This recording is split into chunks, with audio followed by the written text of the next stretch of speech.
Mark Rogers here, Safe Money Matters, and the good news is things are always changing, and I am a small business owner, and I'm hoping that if you're a small business owner, you could perk your ears up as to what's coming down the pike right here. We're going to talk a little bit about business exit strategy planning, and there's a new piece of research that has just come out here, and it's called Business Owner Exit Planning Research. We're going to talk just a couple highlights here with that, and with me is going to be Jim Wisdom out of LA area. Let's add him to the stage.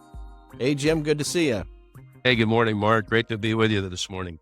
Well, this has been very interesting, understanding a little bit about business owner exit planning. And there's a lot of business owners that are apparently going to be transitioning out of their businesses over the next 10 or 15 years, what the research is saying. Should we just highlight a couple pieces of the research and what you've been talking about? What are we about to start with this basic question? What's the exit planning for a business owner? What does that mean? Good question, Mark. And, I still find that a lot of people, they've heard the term, but they really don't know what it entails. Certainly we've heard the term succession planning, which really focuses more on like when the owner leaves their business, who is going to succeed them. Exit planning focuses more on the person that's exiting the business. And that means after they exit, what is the rest of their life going to look like? We call it life after business planning or third act planning. But one of the things I've found is that we're still in the early stages of the exit planning industry. People are getting more familiar with the concept. And I really believe, because studies show that 50% of boomer business owners will have exited by 2025, which is next year. 2/3 of boomer business owners will have exited by 2030, but they really don't have a good understanding of how to exit their business. And I think what every business owner wants is, I've created this lifestyle called my business, and it's made me a nice standard of living, and I've enjoyed it. It's given me a sense of identity. Shoot, if I could just continue that standard of living after I left the business, but how the heck do I do that? And they don't really start to think about that until something happens in their life where they get into their 60s. Some of them, I think the earlier generations are embracing this planning more than the boomers. But, the bottom line is we can't work in our business forever.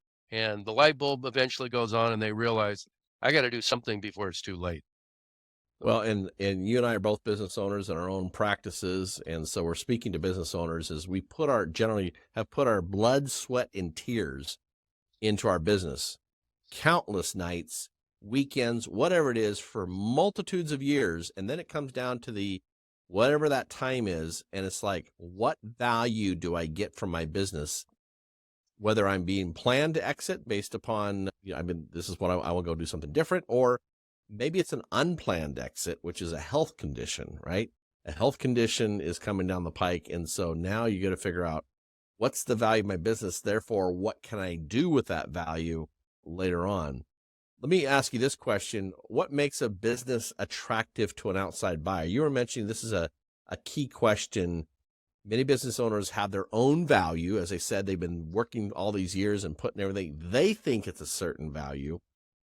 But really, I guess what would be important is it's really what the value is to an outside buyer. Is that how you look at it? That's correct. And it could be an outside buyer. It could be an internal transfer. But what's attractive to an outside buyer is very different than what the owner thinks, the selling owner thinks. They think it's all driven by their revenue. So if I increase my revenue from 1x to 2x, the value of my business is going to double. Not necessarily the case. The reason for that is 80% of a company's value in the eyes of a potential buyer is tied up in something called intangible capital. And if you look at the most valuable companies in the world, they don't own a lot of assets, like Microsoft and Facebook and Google. And you can Google it and you can see it. But it's what they do with the data they have and how they transfer it and share it. And so we call it the 4 C's. 80% of a business's potential value to an outside buyer is tied up in the 4 C's. What are the 4 C's?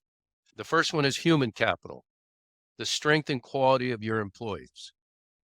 The second is customer capital, the strength and quality of your client relationships. And it needs to be a diverse book of business. What I mean by that is you can't have one client that generates 25 to 30% or more of your revenue. That is a huge red flag to a potential buyer, because if they leave, and a buyer always assumes the worst, they think about what can go wrong. The third thing is structural capital. And that is, what are the systems and processes that drive your organization? Are they current? Are they up to date? Or are they in the owner's head? Meaning, when the owner walks out the door, are all the systems and processes in the owner's head, and the systems and processes of that company walk out the door with them? That's a disaster to a buyer. Right. The last thing is cultural capital. And you and I have, I'm sure, been into an organization where you walk in and you can see the culture. Culture, if it's positive, uplifting, the employees are enthusiastic, they get along with each other, that's very attractive to a potential buyer.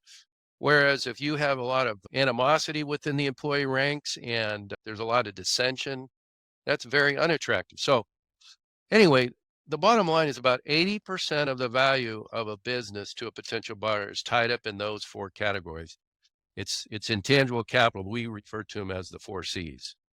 One other thing I want to mention, and you talked earlier about this, we put our blood, sweat, and tears into our business. Yeah. One of the most important things I found when I got my designation from the Exit Planning Institute is they did a study that said the year after a business owner exited their business, 70% profoundly regretted their decision. So I asked the CEO why that was the case at the break. And he said, every case was different, but most of them didn't have a clue what they were going to do with the rest of their life. Got it. So Peter Crispin, the father of the Exit Planning Institute, who started the Exit Planning Institute, he wrote a book called The Master Plan. And think of it as 3 legs of a stool. You got the personal planning, the business planning, and the financial planning. What often gets put on the back burner during a person's working years as a business owner is that personal planning. They sacrifice hours away from home with their family, with their loved ones. They're trying to build that business. And many times by the time they retire, the relationship is so damaged with their family that it's really hard to take care of that. So we focus equally on personal planning as business and financial planning, if that makes sense. But to get to this study, this is the first study in 10 years by the Exit Planning Institute. And what they wanted to capture is how ready are business owners to exit and transition. And I saw the survey from 2013, and the message was clearly business owners are not ready. They haven't really done any planning. They're too busy running their businesses. They don't know who to turn to. Their CPAs tell them one thing. Their estate planning attorneys tell them another thing. Their insurance professional tells them another thing. So they don't do anything. So this survey was just released within the last month, and it tells a much better picture. Business owners are getting more familiar with exit planning. They still have a ways to go, but they're beginning to understand that it's not like selling a home where you put a sign out, in your yard, and 2 weeks later you get a bunch of offers. And a lot of business owners think that. They think, oh, I'm sure by the time I'm ready to exit, people are going to be banging down my doors, and I'll have, if it's worth $20 million, I'll get a check for 20 million, put it in the bank, and then I sail off into the sunset. Well, it doesn't work that way. So the message it tells here, I think, and this is just a broad overview, is business owners are getting more familiar with the importance of exit planning.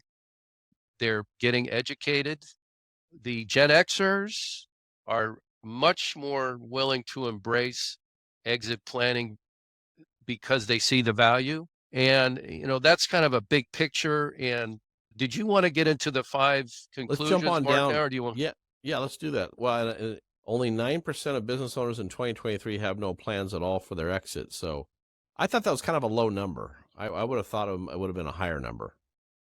Well, it is. And if you compare this survey to the one 10 years ago, Yeah. it's substantially different. Most of them had not done any planning. I see. But that's 10 years ago. And you think about all the boomers who are, the majority are exiting in this decade. Right. And, so they're getting closer to retirement and closer to their exit, and they're realizing, shoot, how do I get out of this business and still maintain my standard of living? And it just, I think it's more on their mind because they see that their runway is getting shorter and shorter and shorter. What does it mean to be ready to transition in business? How does a business owner provide proof that they in the business are ready to transition?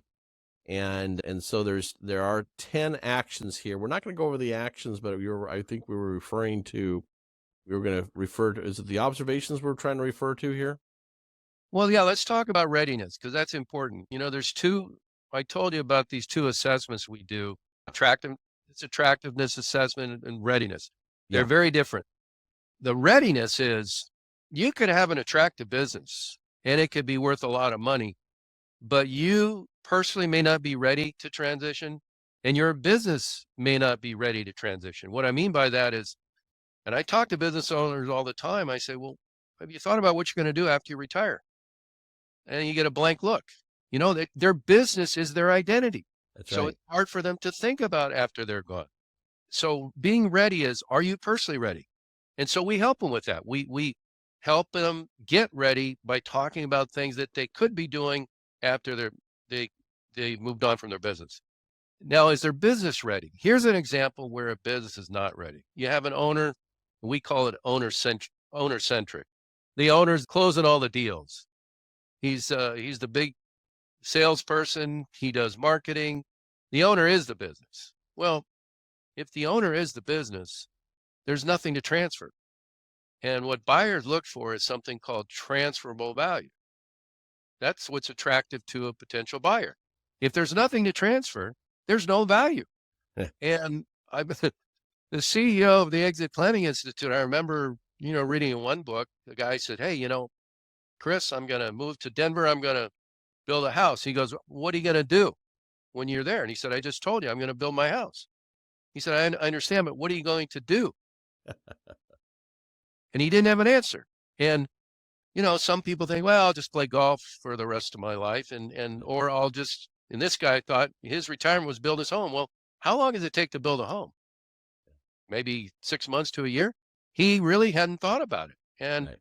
that is actually could be a very bad potential exit scenario because what we want people to do is get excited about the next phase of their life. They could have been a musician before they got into their business. And by the way, we see that all the time. People that were in a band and next thing you know, oh, I could start a music school. And and so they get excited and the third act of their life can be very attractive if they give it some thought. But the problem is during their working years, most of them don't give it a lot of thought.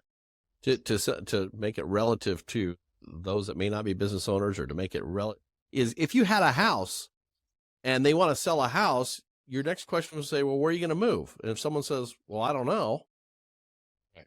that's a real problem. If you're going to sell your house, at least know where you're going next.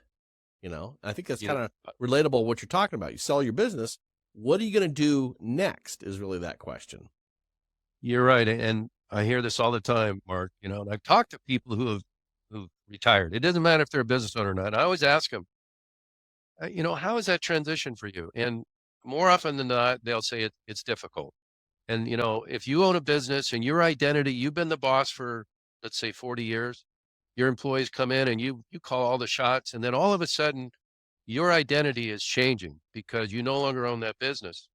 I hear some very sad stories and I'll just share one with you here. A guy got $35-40 million for a business. And the next week on a Tuesday morning, he's downstairs in his house playing pool by himself. And he called Chris Snyder at the Exit Planning Institute. And he said, I don't know what I'm going to do here, and he had gone through a divorce. He didn't have a relationship with his kids. He had all this money and he was depressed.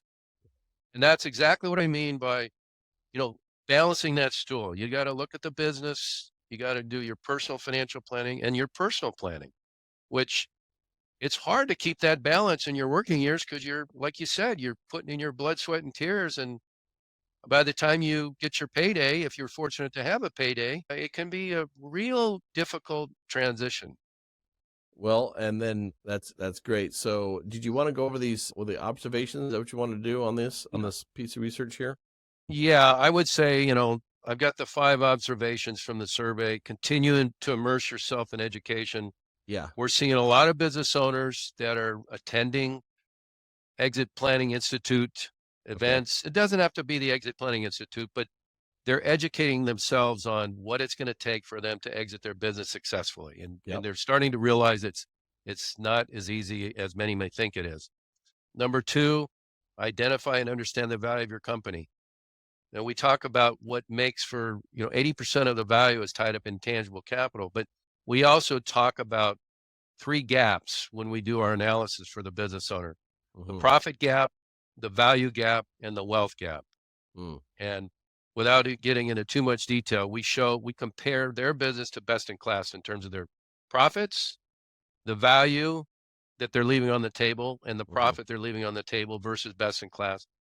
And then the wealth gap. And really simply put, if, we always assume for the sake of argument that you don't get anything for your business because you never know, disaster can strike. Do you have enough assets outside your business to maintain your standard of living to life expectancy? If Wow. you don't, then we focus on what value do we need to create or deliver, help you deliver, so that you can maintain your standard of living once you sell that business. Concentrate on value and income generation. We constantly tell business owners that when we talk about exit planning, it's just simply good business planning, because what we train the business owner to realize is that making more money does not create more value. Right. The value is tied up in those 4 C's. So what does it mean? Like, we bring in a sale, what does it really mean from a value standpoint? And we help them understand that. And also we help the business owner and their employees understand that, because when the employees understand that, they are also on board with, focusing on value and not just bringing in more money. And I'll show you one quick story. I was with Peter Chrisman at the Exit Planning Institute training, and he said, you could, right before an exit, a business owner wants to sell more because they want their balance sheet to look great. But he said that can actually work in reverse, because let's suppose you have only a fixed number of account managers, you bring in all this new business. Well, if the customer service suffers, you could lose your clients because you're trying to bring in all this new business, and it can really be a nightmare. So it's not just about the income. The 4th thing here: identify personal purpose. Just what do you want to have happen to your business? Do you want to leave a legacy? What do you want to leave a legacy for your family, for you? That becomes really important. And what do you want to do with the rest of your life? What are your passions? Did it get involved in your church, get involved in your service organization, get involved in your hobbies? I think that's really important. And it's a critical part of your planning after you exit. And then lastly, establish a team. I can't overemphasize how important it is to work with a team. Exit Planning Institute is committed to working with other advisors. And historically, I think we've all worked in silos. The estate planning attorneys worked in their own silo, and you got the CPAs and the insurance professional and the financial planner. Well, you can't do that and do exit planning successfully. You need to work with a team of people that the client wants to work with, and you all work in concert for the best interest of the client. And I'll just finish up with the Exit Planning Institute, their mantra is change the outcome. What they mean by that is there's a 20% chance you're going to have a successful exit under current statistics. So what they're trying to do is raise that percentage from 20% to 40, 50, 60%.